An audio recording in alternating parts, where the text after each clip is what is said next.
तो आवाम की बात कर रहे हैं, आवाम का मामला लेकर जा रहे हैं, लेकिन अपने नाज़रीन को बताएं कि एडिशनल सेशन जज हुमायूं दिलावर ने 30 सफ़ात पर मुश्तमिल फैसला भी जारी कर दिया है। तहाइफ से मुतल्लिक मालूमात में धोखेबाजी से काम लिया गया।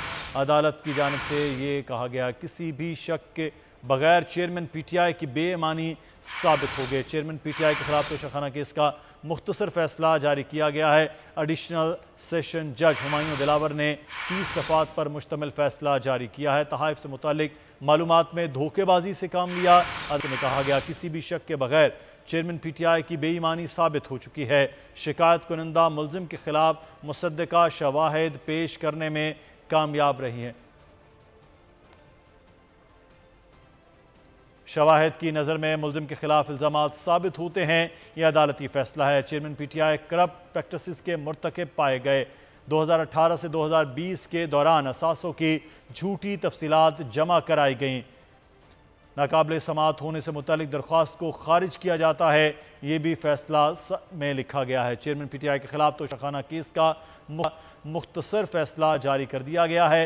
एडिशनल सेशन जज हुमायूं दिलावर ने फैसला सुनाया। इस वक्त वज़ीर इत्तलात मरियम औरंगज़ेब न्यूज़ कॉन्फ्रेंस कर रही हैं। 2 घंटे इसमें वक्फा हुआ है और 2:30 बजे CCI का इजलास दोबारा वक्फे के बाद शुरू होगा। और मैं मीडिया से गुजारिश करूंगी कि ये बहुत ही एक हसास प्लेटफॉर्म है जिसमें तमाम सूबे अपनी नुमाइंदगी रखते हैं।